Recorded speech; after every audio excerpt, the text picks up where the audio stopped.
Hello and welcome to Eco Girl in a Modern World. My name is Shelly and my channel is dedicated to talking about ways to be more environmentally friendly in a modern context. I wanted to do a super brief video today. We're coming close to the holiday, and so the holiday season, and I just wanted to talk a little bit about gift giving, some eco gifts. Now, of course, this time of year, there's a lot of bright lights and a lot of sales going on.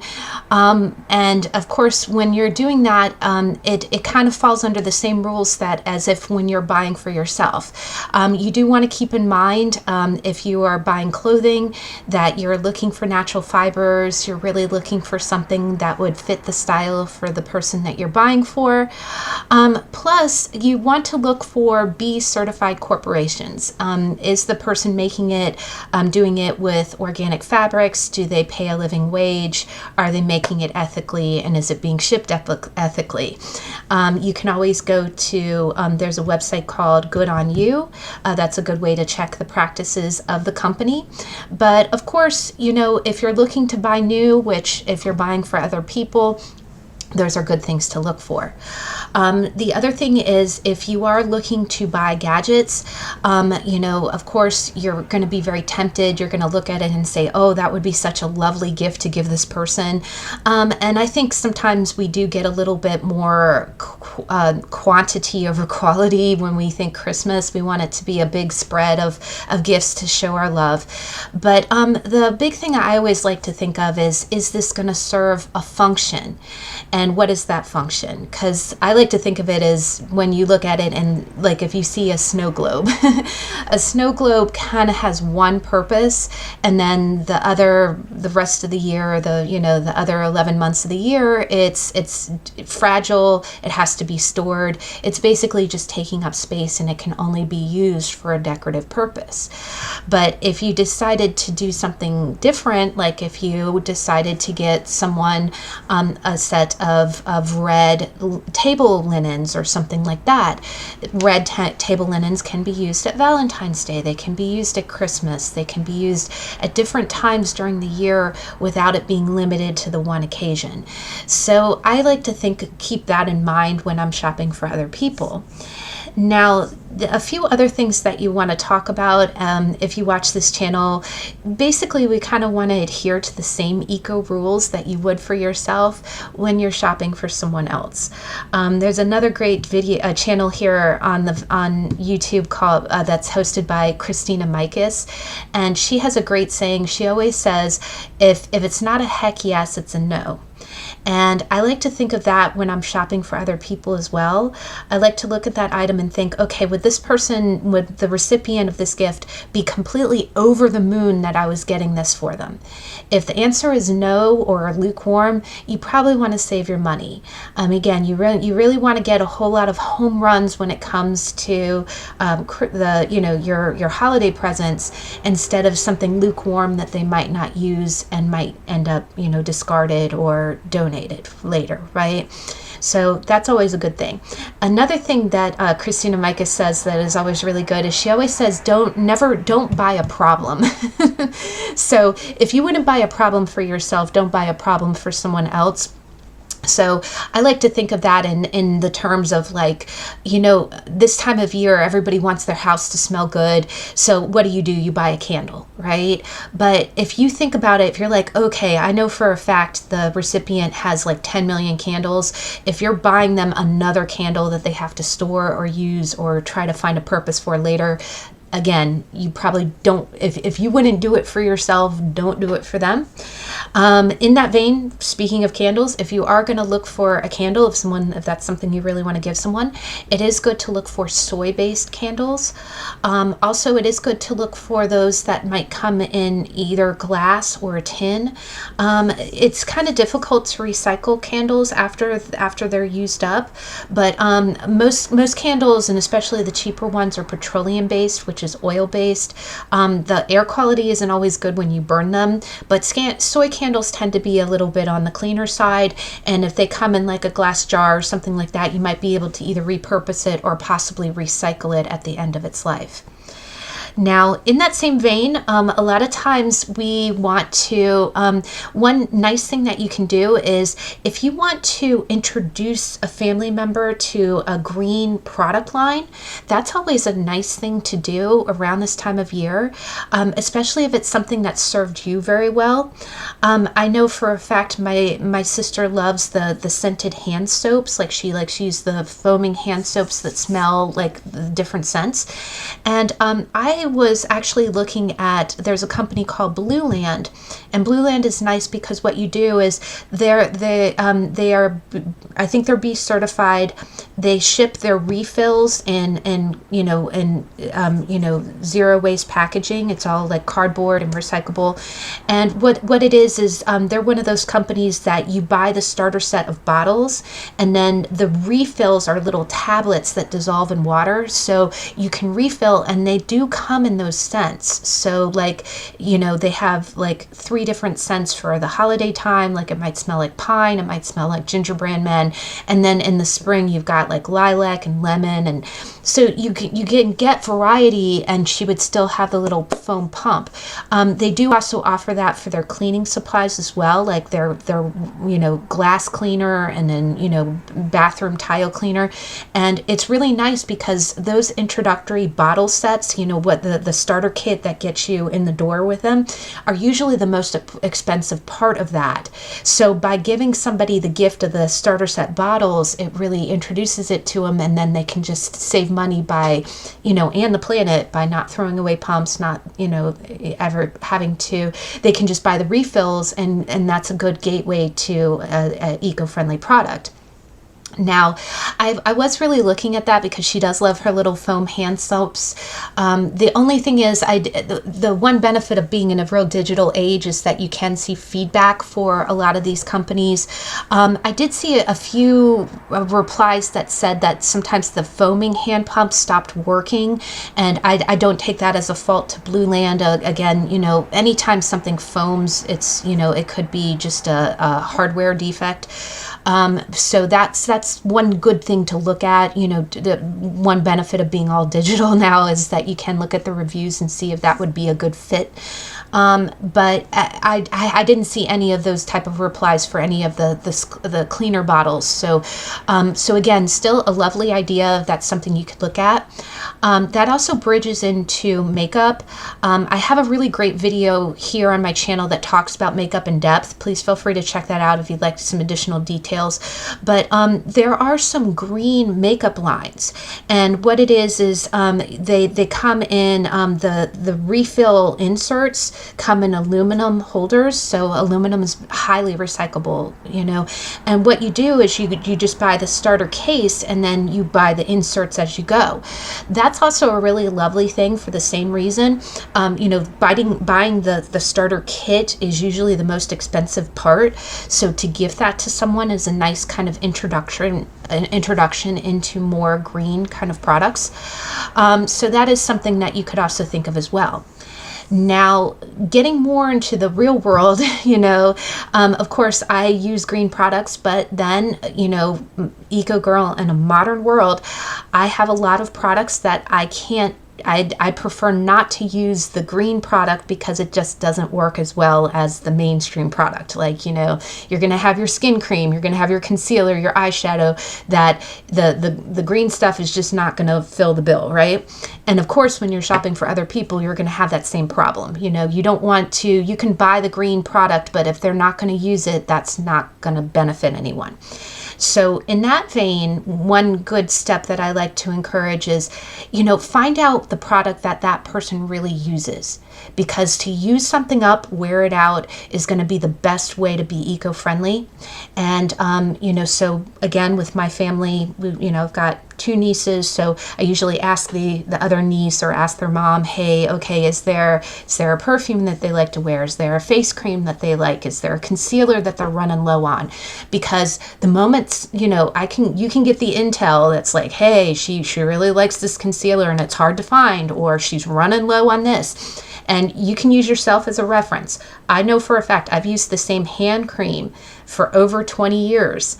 And unfortunately, like all things, the maker has gone out of business in the United States. So now, going online is incredibly expensive. If you find out what products the person likes to use and you stock them up on it or give them a couple of big bottles, that is the best gift that you can give, because you see, of course you want to stuff everyone's stocking. You want to have this massive spread. But when you think about it, you're getting someone a candle, you're getting them hand lotion. But are they going to use the hand lotion that's just the stuff that you gave them, or are they going to use the hand lotion that they've used for 20 years and you know that they love that brand? That's the way that you want to be eco-friendly. If they're going to use it up, wear it out, go ahead and get what they use and what they're asking for. So in that same vein, you might find yourself going to the department stores to get the makeup. And again, please check out my makeup video. It talks a lot about this. The department store is not the end of the world when it comes to green products either. Some of the really high-end products have, just like we talked about with the green side, they have refillable cases. Like I remember Estee Lauder not that long ago actually had different compacts that you could just buy the inserts for, and they were like gold compacts that had astrological signs on it. Like they were really customizable, and you would replace the powder. And I'm seeing that with a lot of top line makeup brands that you can find at the department stores. So that's a very considerate thing. Even though it's a mainstream makeup product, it's not one of our green products. That's, buying someone the case, and especially like a pretty customizable case, is a very thoughtful gift. And they can buy the inserts of the actual makeup that they use to replace it. That is a way to be green. I have also seen that with perfume. A lot of times you think, that, and it's true, a lot of perfumes come in those bottles that, anytime glass is touched, like an alcohol base, it's kind of difficult to recycle perfume bottles. But there are brands that, like for instance, I know for a fact, Thierry Mugler, I don't know if I'm saying that name correctly, but I've worn their perfume since the 90s. There's a beautiful fragrance called Angel, and they actually refill the bottles at Macy's. They have a little dispenser. So it's the star bottle, the top comes off and you can refill it. They also have travel size that you can refill. I've done that 2 times. I have the same bottle that I've had the same container. And I just think that's incredibly mindful. And that is a mainstream fragrance, right? And they refill. I'm like, wow, that's kind of cool. So plus you get the same exciting experience of going into the mall and refilling it. So that's something to really think of, especially if the person you're shopping for has like a favorite fragrance. Now, in that same vein, I notice a lot of people, instead of getting like a physical gift, it's always really good to give an experience. So, and I've noticed the younger generations, myself included, really love to do things. So, if again, in the same vein of, get the person their favorites. My brother-in-law has a favorite place that he likes to go. I can easily get him a gift card or print out, a gift card and put it in a box for him to open. That is a gift card to his favorite restaurant, or, that. And he loves it. That makes his day. That's his favorite place to go. Same thing with anyone else. You can get tickets to a concert. You can get tickets to movies. There's been an upsurgence of good movies coming out. Get them a gift card. Reload their coffee card. And I've noticed a lot of places are moving away from the plastic gift cards to more cardboard cards. And again, that's another consideration. But if you can reload someone's account, that's beautiful. Also, I know someone, one of my family members is going on a trip. If they have dollars that they can spend at the resort they're going to, giving them a gift of that is so thoughtful, because that just gives them more spending money when they're on their trip, where they don't have to they have fun money. That's always a beautiful thing. I remember one time in the vein of experiences, my stepdad loves the old biplanes, you know, like the two fin planes, and my sister and I chipped in and actually paid for him to take a trip, like to actually go up in one of those. He had the time of his life. Like, that was a real bucket list thing, and he had such a good time, and the pictures were so adorable. They were just so happy. So just things like that is an excellent thing to do, and even though it's not this big thing to be under the tree, you are going to be making someone's day with stuff like that.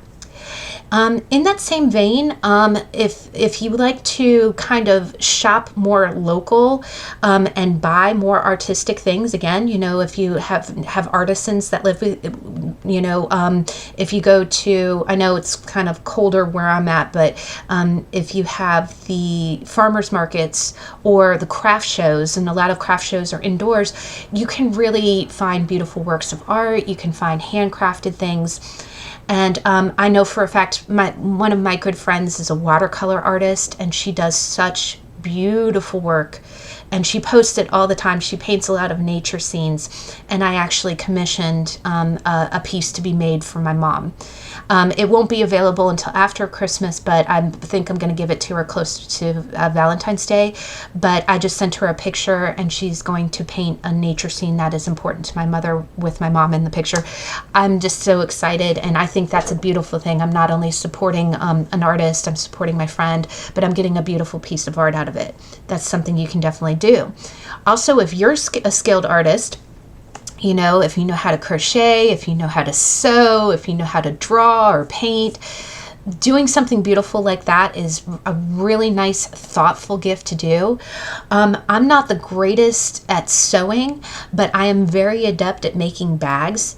I know how to make bags for cards. You know, there's some card sets that don't really come in a box, or, you know, they come in a big box, and I want them to be smaller. So I started making kind of card bags, and then I kind of stepped up and started making dust bags for my purses, and I get such joy out of it. I like matching the fabric, the colors to the bag that it's you know, that's in, and I can also tell at a glance what bag is in, you know, what purse is in what bag.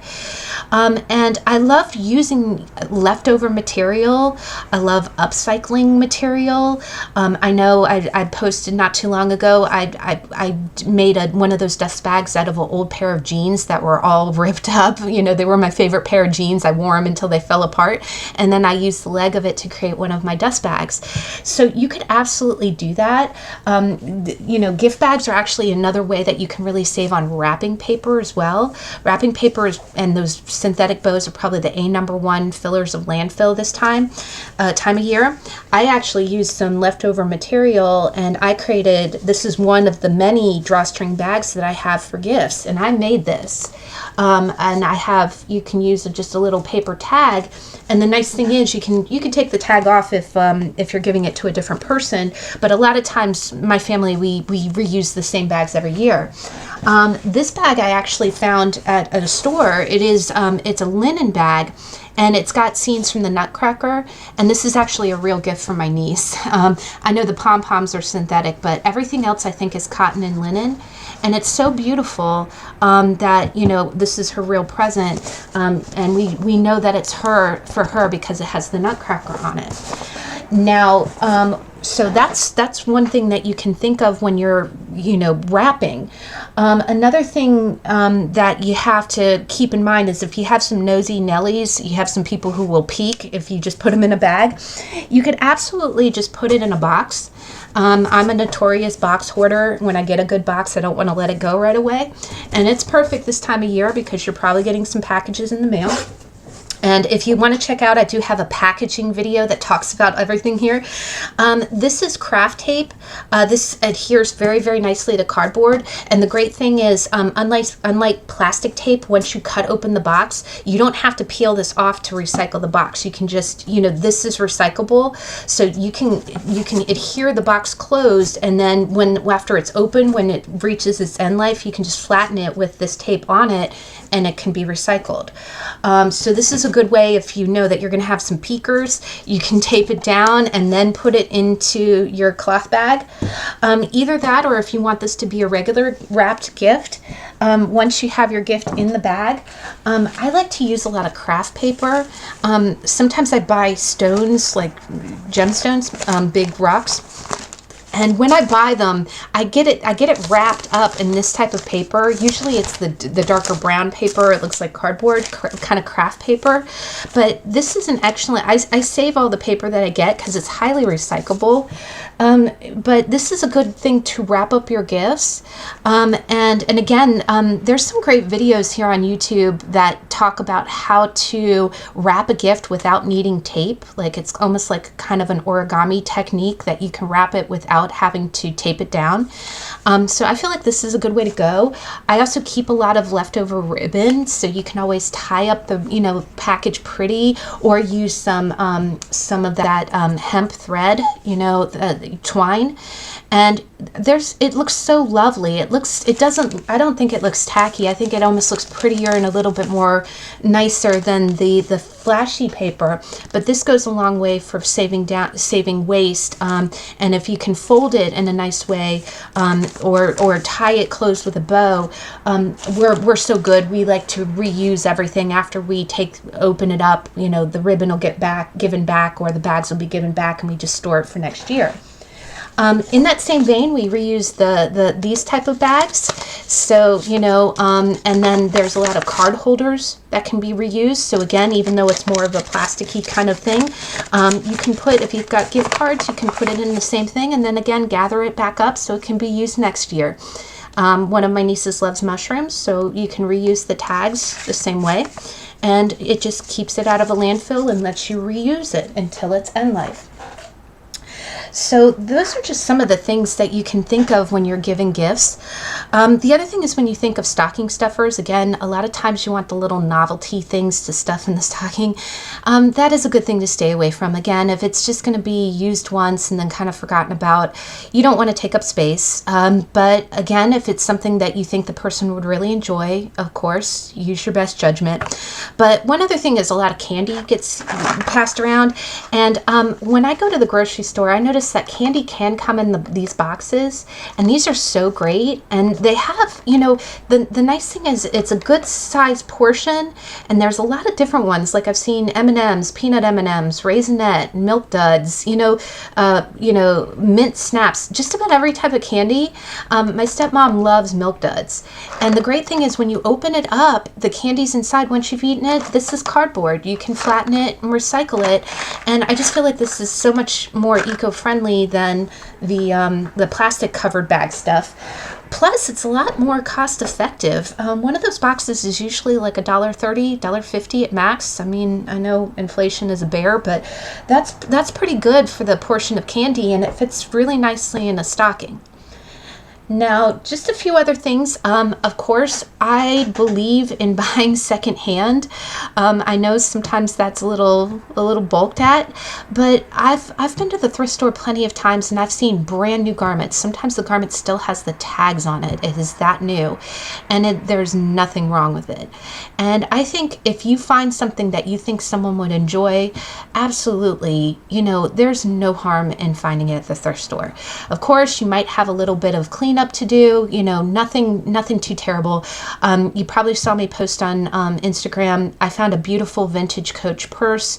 I cleaned it up a little bit. I moisturized it. It looked brand new, and it was one of those really thick leather quality purses from a while ago.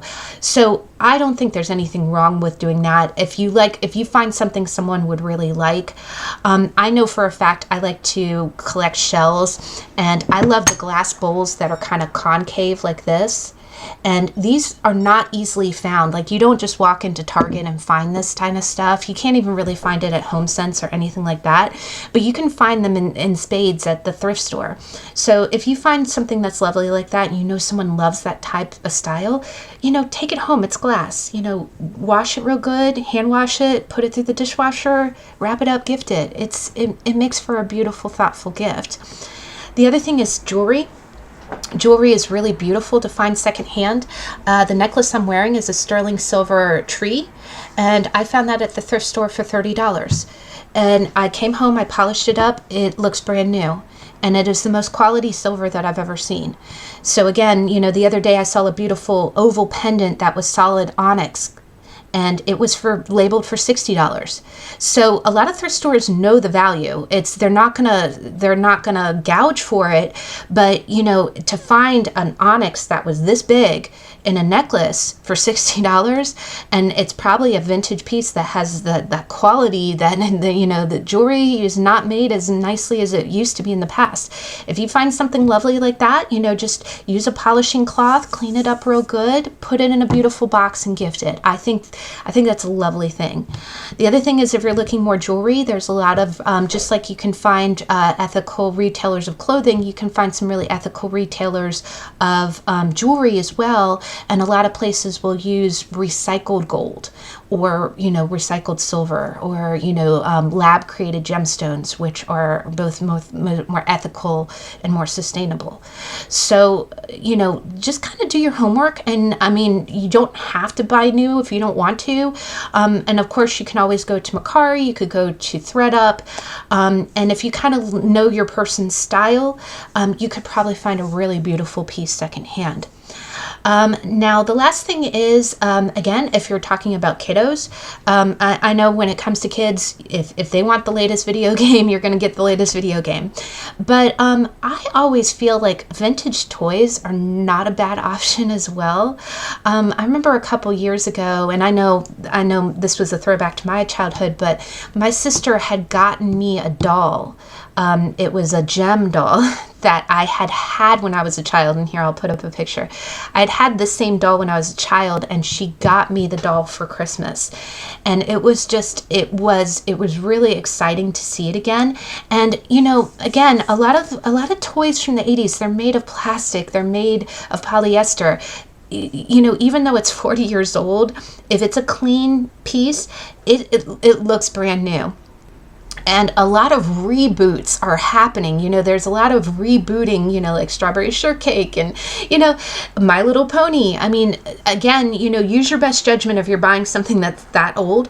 But you can see from pictures that if it's really clean or possibly even new in box, the quality of the toys of that time are not bad.